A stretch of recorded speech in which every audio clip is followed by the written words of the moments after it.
নমস্কার বন্ধুরা, সিলেটি রান্নাঘরের পরিবারের সবাইকে স্বাগত। আজকে আমি সিদ্ধ গুলি বানাইমু। যেটা সিদ্ধ করি আজকে গুড়িটা আগে বাজবো, কড়াই তো গরম হয়ে গেছে। এরপরে নাইকলটা আসে, একটু গুড়িটা বাজতে পিঠাটা ভালো হয়।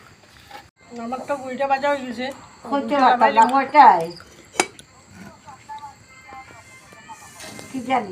কড়াই তো গরম হয়ে গেছে, এখন আমি নাইকলের ফুটটা বানাইমু। নাইকলটা দিলাম,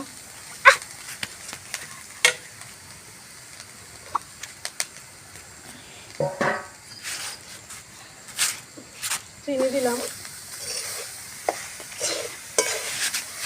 তো দেখো বন্ধুরা, এটা তো বানাইছি, ভিতরে নাইকল আছে দেওয়া।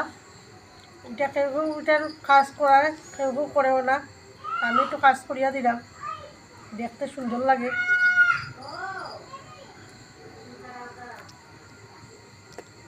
এটা করলাম এক ধরনের, এটা